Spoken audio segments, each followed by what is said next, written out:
Equation है इसकी value पता करनी है। tan 45 डिग्री की वैल्यू होती है 1, सो माइनस और ये 1 का स्क्वायर। तो इस एक्सप्रेशन को जब हमने सॉल्व किया तो हमें आंसर मिला 67/12।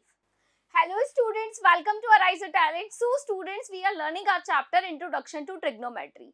तो बच्चों जो हमारा चैप्टर है ट्रिग्नोमेट्री वाला, ठीक है, तो इस चैप्टर से रिलेटेड जो भी टॉपिक्स थे वो हमने डिस्कस कर लिए हैं। नाउ अब हम क्या करेंगे, यहाँ पर जो इसकी एक्सरसाइज है उससे रिलेटेड हम कुछ क्वेश्चंस यहाँ पे सॉल्व करने वाले हैं। सो यहाँ पर हमारे पास फर्स्ट क्वेश्चन है, गिवन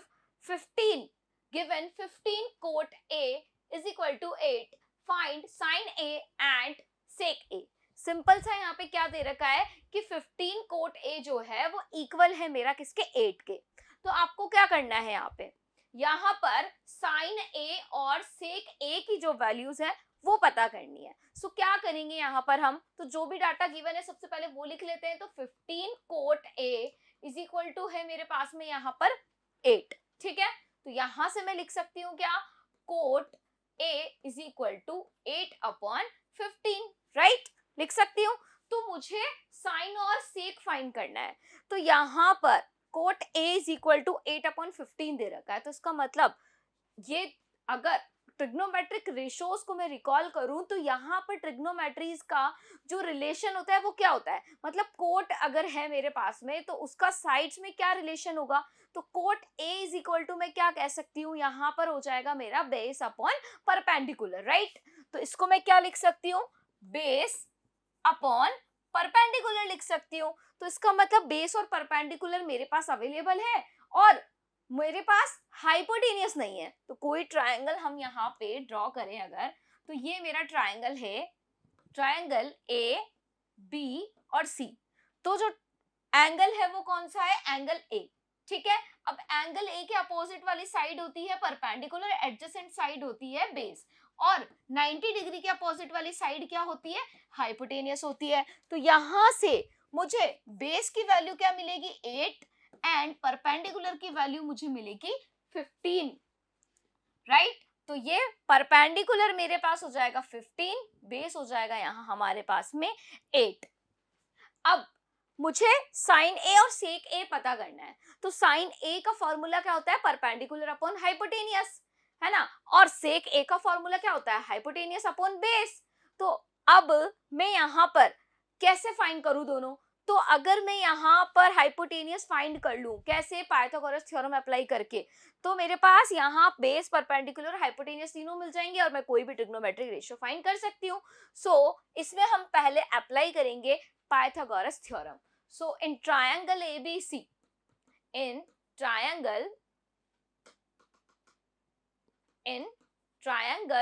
ABC हम पाइथागोरस थ्योरम अप्लाई करेंगे। सो परपेंडिकुलर का स्क्वायर प्लस बेस का स्क्वायर इक्वल होगा हाइपोटेनियस के स्क्वायर के। तो परपेंडिकुलर कितना है, 15, सो 15 का स्क्वायर प्लस बेस कितना है, 8 का स्क्वायर, और यहाँ इक्वल में आ जाएगा क्या, हाइपोटेनियस, राइट। सो इसको सॉल्व करेंगे। सो 225 यहाँ आएगा, 15 का स्क्वायर एंड प्लस 8 का square 64 is equal to hypotenuse का स्क्वायर। दोनों को ऐड कर लेंगे, 9 और 2 और 6 8 और ये 289 इज इक्वल टू हाइपोटेनियस का स्क्वायर। सो 289 किसका स्क्वायर होता है, सो यहाँ ये होता है 17 का। सो हम लिख सकते हैं हाइपोटेनियस इज इक्वल टू 17। तो हाइपोटेनियस कितना मिल गया मुझे, यहाँ से 17 मिल गया। तो जब हमें हाइपोटेनियस यहाँ 17 फाइंड हो गया तो अब मैं यहाँ साइन और सेक दोनों की वैल्यूज लिख सकती हूँ। सो यहाँ पर हम वैल्यू लिख लेंगे क्या, देखो साइन A मेरा इक्वल होगा किसके, साइन A किसके इक्वल होगा, साइन A इक्वल होगा परपेंडिकुलर अपॉन हाइपोटेनियस के। तो परपेंडिकुलर कितना है, 15, और हाइपोटेनियस कितना है, 17। तो ये साइन A मिल गया। अब सेक A पता करना है। तो सेक A किसके इक्वल होगा, हाइपोटेनियस अपॉन बेस के। तो हाइपोटेनियस की वैल्यू कितनी है, 17 हमने फाइंड किया अभी। तो 17 और बेस की वैल्यू कितनी है हमारे पास में, यहाँ पर 8। सो इसका मतलब सेक A की वैल्यू आ गई 17/8। तो हमने ये दोनों यहाँ पर फाइंड कर लिए। तो ये इजी सा क्वेश्चन था, आई होप आपको समझ आया होगा। चलिए नेक्स्ट क्वेश्चन हम यहाँ पर देखते हैं।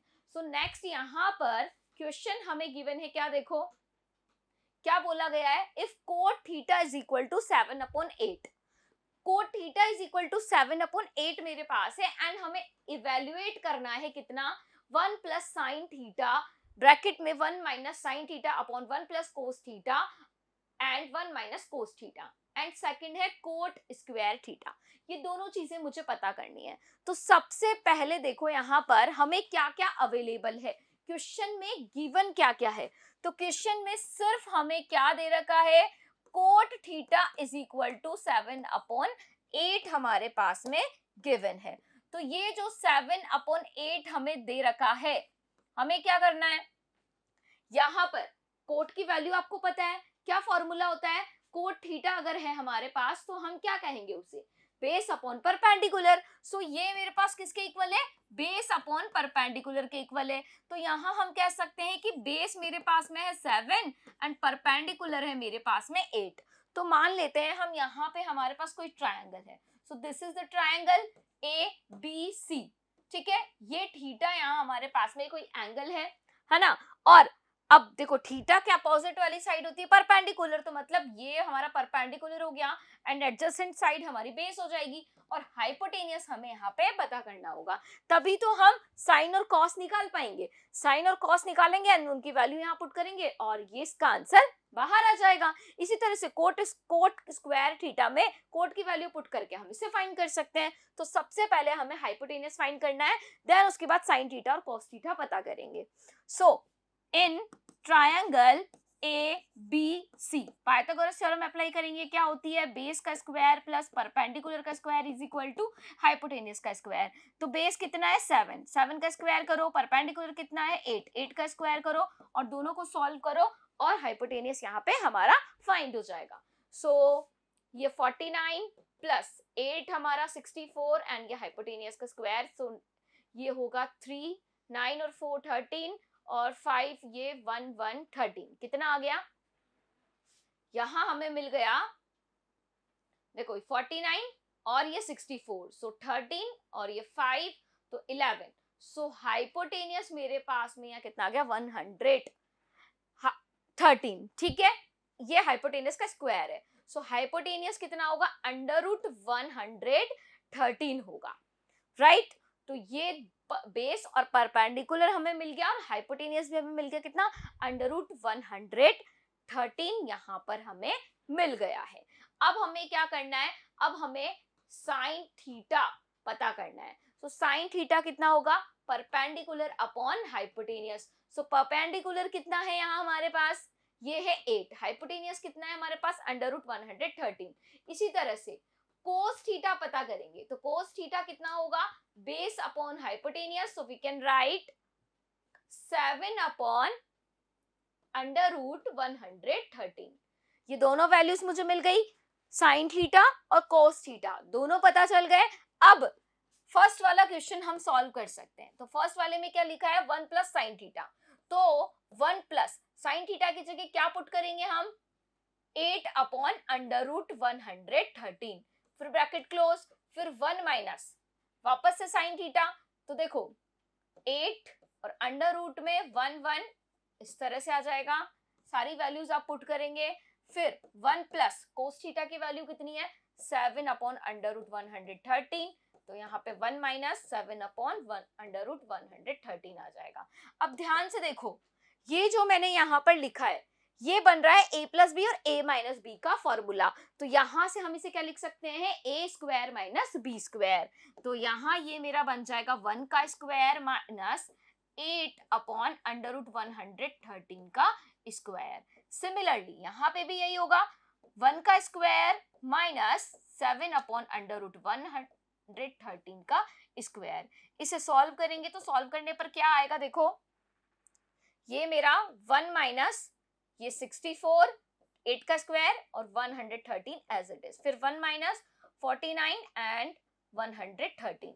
इसको सॉल्व करेंगे और तो सॉल्व करने पर 113 माइनस 64 अपॉन 113, यहाँ पर आ जाएगा 113 माइनस 49 अपॉन 113, 113 से 113 कैंसिल हो जाएगा। यहाँ मेरे पास इसको हम अगर सब्ट्रैक्ट करें तो क्या आएगा, 13 माइनस 4 किया तो 9, एंड यहाँ बचा 10, 10 माइनस 6 4। इसी तरह से यहाँ मेरे पास बचेगा 64।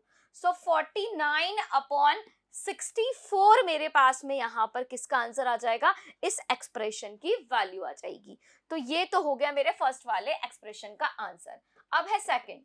सेकंड वाला एक्सप्रेशन क्या है, कोट स्क्वायर थीटा। तो कोट स्क्वायर थीटा, तो कोट स्क्वायर थीटा की वैल्यू क्या होगी, बहुत सिंपल है, कोट की वैल्यू पुट करो, कितनी है 7/8 और इसका स्क्वायर कर दो, तो इसकी वैल्यू भी कितनी आएगी 49/64। तो दोनों का आंसर 49/64 यहाँ पे मेरे पास आ गया। तो सिंपल सा क्वेश्चन था, आई होप आपको समझ आया होगा। चलिए नेक्स्ट क्वेश्चन देखते हैं। सो नेक्स्ट यहाँ पर हमारे पास question, if 10a + b = √3 and यहां पर है हमारे पास ये कॉट, ये क्या है यहाँ पर कॉट गिवन है, ठीक है। So cot a - b = 1/√3 and a + b जो है वो 0 डिग्री से 90 डिग्री के बीच में होगा और a > b होगा, तो हमें a और b पता करना है। सो यहाँ पे हमारे पास में क्या क्या गिवन है, 10a + b गिवन है कितना √3 एंड कोट a - b कितना गिवन है 1/√3 गिवन है, ठीक है।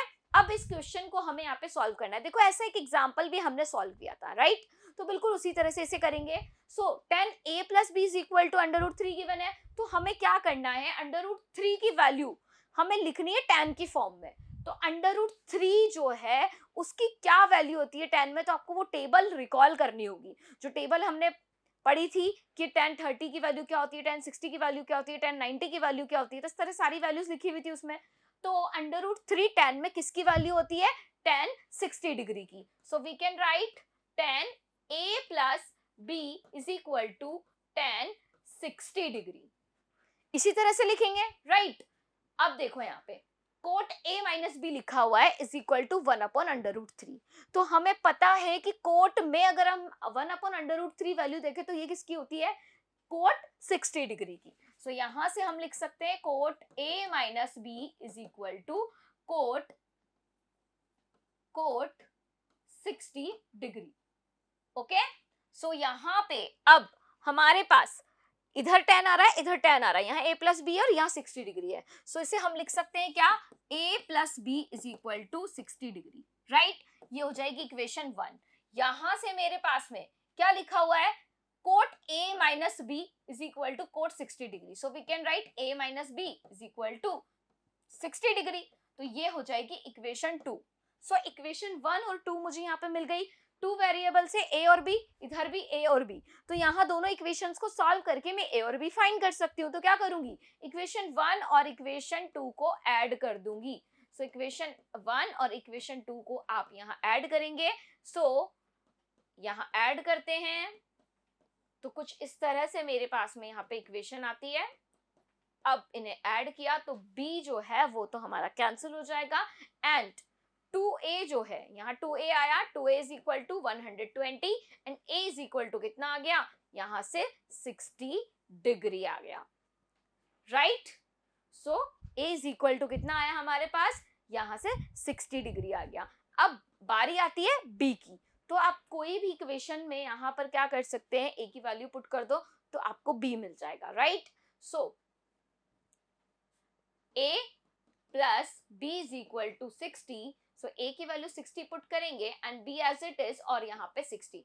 सो b = 60 - 60, तो b की वैल्यू कितनी आ गई, 0 डिग्री यहाँ पर आ गई। तो a आया मेरा 60 डिग्री एंड b आया यहाँ पर 0 डिग्री। तो a और b हमने यहाँ पे इस तरह से फाइंड कर लिया। सिंपल सा क्वेश्चन था, ओके। चलिए नेक्स्ट है यहाँ पर क्वेश्चन हमारे पास, इवैल्यूएट द फॉलोइंग। अब हमें ये जो एक्सप्रेशन है इसकी वैल्यू पता करनी है। तो ये जो एक्सप्रेशन हमारे पास में, इसको कैसे हम सॉल्व करें, कैसे इसकी वैल्यूज फाइंड करें। तो हमने जो टेबल पढ़ी थी जिसके अंदर हमारे पास में साइन 60 की वैल्यू, साइन 30 की वैल्यू, साइन 0 डिग्री की वैल्यू, कोस की वैल्यू, tan की वैल्यू, सारी वैल्यूज अवेलेबल थी। बस वही टेबल आपको खोलनी है, मतलब वही टेबल आपको रिकॉल करनी है, आपको याद होनी चाहिए सारी वैल्यूज, तभी आप इस टाइप के क्वेश्चंस कर पाएंगे। सो यहाँ हमें क्या करना है, सिर्फ वैल्यूज पुट करनी है। सो 5 एज इट इज आएगा, कोस स्क्वायर 60 डिग्री लिखा है, इसका मतलब कोस 60 डिग्री की वैल्यू आपको पता होना चाहिए। तो कोस 60 डिग्री की वैल्यू कितनी होती है, 1 अपॉन 2, ठीक है, तो यहाँ 1/2 का स्क्वायर हम करेंगे, फिर प्लस, फिर 4, अब सेक स्क्वायर 30 डिग्री लिखा है, इसका मतलब सेक 30 की वैल्यू आपको पता होनी चाहिए। सो सेक 30 की वैल्यू अगर नहीं पता है तो कोस जो हमारे पास होता है, कोस 30 की वैल्यू कितनी होती है वो तो आपको पता है, √3/2, तो उसका जस्ट अपोजिट कर दो, तो क्या आ जाएगा 2/√3। ये वैल्यू होती है हमारे पास में सेक 30 की, और इसका स्क्वायर हमने यहाँ कर दिया, फिर माइनस, अब है tan 45, तो tan 45 डिग्री की वैल्यू होती है 1, सो माइनस और ये 1 का स्क्वायर। अब यहाँ पर आ जाएगा डिवीजन साइन, एंड यहाँ कितना लिखा है साइन स्क्वायर 30 डिग्री, तो साइन 30 की वैल्यू भी आपको पता होनी चाहिए कितनी है 1/2, सो 1/2 का स्क्वायर यहाँ कर देंगे, फिर प्लस कोस स्क्वायर 30 डिग्री। अब देखो कोस 30 की वैल्यू कितनी होती है √3/2 एंड इसका स्क्वायर। सारी टर्म्स हमने यहाँ लिख दी, बस अब आपको इसको सॉल्व करना है। सो यहाँ इसको सॉल्व करेंगे, सो 5 एज इट इज, और ये हो जाएगा 1/4 प्लस 4 मल्टीप्लाई बाई 2 का स्क्वायर 4 और ये अपॉन में 3, यहाँ -1, यहाँ आ जाएगा 1/4 प्लस 3/4, सॉल्व करेंगे इसे, सो ये बन जाएगा 5/4 प्लस 4 4 जा 16 एंड अपॉन में 3 एंड -1, यहाँ कितना आ गया मेरे पास में, ये हो गया यहाँ से 1 प्लस 3/4, यही आएगा, तो ये नीचे वाली टर्म तो मेरी 1 बन जाएगी, राइट। अब आगे इसको सॉल्व कर लो, सो यहाँ एलसीएम अगर हम लेते हैं तो कितना आएगा 12, नीचे तो कितना बन गया 1 बन गया, है ना, 4/4 आ गया नीचे तो, और ऊपर हमारा 12 एलसीएम आएगा, सो 3 5 जा 15 प्लस 3 को इससे डिवाइड करेंगे, है ना, मतलब 12 को 3 से डिवाइड करेंगे 4, फिर 4 को 16 से मल्टीप्लाई करेंगे, सो कितना आएगा, ये आ जाएगा 64, राइट, एंड माइनस और 12, ठीक है। अब आगे से सॉल्व करो, सो ये तो कैंसिल होके 1 बन गया, यहाँ इसको सॉल्व करेंगे, सो 15 एंड ये प्लस और यहाँ से 2 और ये 5 अपॉन में 12 चल रहा है, सो 5 और 2 कितना हो गया 7, तो 67/12 यहाँ पर इसका आंसर आ गया, कितना आया 67/12। तो इस एक्सप्रेशन को जब हमने सॉल्व किया तो हमें आंसर मिला 67/12। क्लियर, सो ये क्वेश्चन भी आपका यहाँ पर क्लियर हो गया। अब है हमारे पास नेक्स्ट क्वेश्चन, इसमें हमें क्या करना है, देखो प्रूफ करना है, क्या, prove that 1 plus sec a upon sec a is equal to sine square a upon 1 minus cos a, ठीक है। और यहाँ पे बोला गया है LHS और RHS को सेपरेटली आप यहाँ पे सॉल्व कीजिए, राइट। तो चलिए इसको सॉल्व करके देखते हैं। तो सबसे पहले इस क्वेश्चन को सॉल्व करने के लिए आपको LHS लेना होगा एंड RHS लेना होगा, दोनों को सॉल्व करना होगा, अगर दोनों इक्वल आ जाते हैं तो प्रूफ हो जाएगा, या फिर ओनली LHS लेकर के सॉल्व कर दो और RHS के इक्वल ले आओ, या फिर RHS को सॉल्व करके आप LHS के इक्वल ले आओ, यही दो ऑप्शन है आपके पास, राइट। तो यहाँ सबसे पहले हम LHS लेते हैं, so LHS is equal to कितना है 1 plus sec a upon sec a, right. अब देखो सेक आ जाए, कोसेक आ जाए, कुछ भी आ जाए, तो मैक्सिमम क्वेश्चंस आपके कब सॉल्व हो जाएंगे, जब आप उन्हें साइन कॉस में कन्वर्ट कर लेंगे, इजी कैलकुलेशन हो जाएगी। तो यहाँ पे हम इसे कॉस में कन्वर्ट कर लेंगे, सो सेक a इज इक्वल टू मैं क्या लिख दूंगी 1 अपॉन कोस a, इसी तरह से यहाँ नीचे भी 1 अपॉन कोस a आ जाएगा। अब यहाँ पे एलसीएम ले लेंगे, सो एलसीएम लेंगे तो ऊपर बन जाएगा कोस a plus 1 upon cos a, and यहाँ डिवीजन में 1 अपॉन कोस a, सो कोस ए से कोस ए कैंसिल, तो यहाँ मेरे पास LHS की जो वैल्यू है वो कितनी आ गई कोस ए प्लस 1, तो LHS तो मेरा इतना आ गया। अब मैं RHS को भी सॉल्व कर लूं, सो RHS देखो कितना है हमारे पास साइन स्क्वायर ए अपॉन 1 माइनस कोस ए, यही है, राइट। अब मुझे इसे LHS के इक्वल लाना है, ठीक है। LHS क्या है कोस ए प्लस 1, तो कैसे आएगा, तो ध्यान से देखो हमने एक आइडेंटिटी डिस्कस की थी, क्या कि sign square a plus cos square a जो होता है वो इक्वल होता है 1 के। सो यहाँ से हम यही आइडेंटिटी यूज करके वैल्यू पुट करेंगे साइन स्क्वायर a की। सो क्या आइडेंटिटी है, ये आइडेंटिटी होती है, तो यहाँ से साइन स्क्वायर a की वैल्यू में लिख सकती हूँ 1 माइनस कोस स्क्वायर a, तो बस यहाँ इस साइन स्क्वायर a की जगह में ये पुट करूंगी, सो 1 माइनस कोस स्क्वायर ए अपॉन 1 माइनस कोस ए। अब ध्यान से देखो, यहां मैं फॉर्मूला लगा सकती हूँ ए स्क्वायर माइनस बी स्क्वायर का। 1 का स्क्वायर करेंगे तो 1 ही होता है, तो ये 1 का स्क्वायर हम बोल सकते हैं ए, और ये कोस ए हो जाएगा B. So A square minus B square equal होता है ए प्लस बी और ए माइनस बी के। So we can write 1 plus cos A and 1 minus cos A, okay, and upon में कितना आ जाएगा 1 माइनस कोस ए। सो यहां से 1 माइनस कोस ए से 1 माइनस कोस ए कैंसिल हो गया, तो आरएचएस की वैल्यू भी मेरे पास कितनी आ गई, 1 प्लस कोस ए आ गई। तो यहां से मैं कह सकती हूँ कि एलएचएस जो है मेरा वो इक्वल हो गया आरएचएस के। सो ये यहाँ पर प्रूफ हो गया। तो यही तो हमें प्रूफ करना था, एलएचएस को आरएचएस के इक्वल हमें लाना था, राइट। तो ये कुछ क्वेश्चंस थे हमारे इस एक्सरसाइज से रिलेटेड। आगे इसी टाइप के कुछ और क्वेश्चंस हम नेक्स्ट एक्सरसाइज में सॉल्व करेंगे। Okay students, thank you.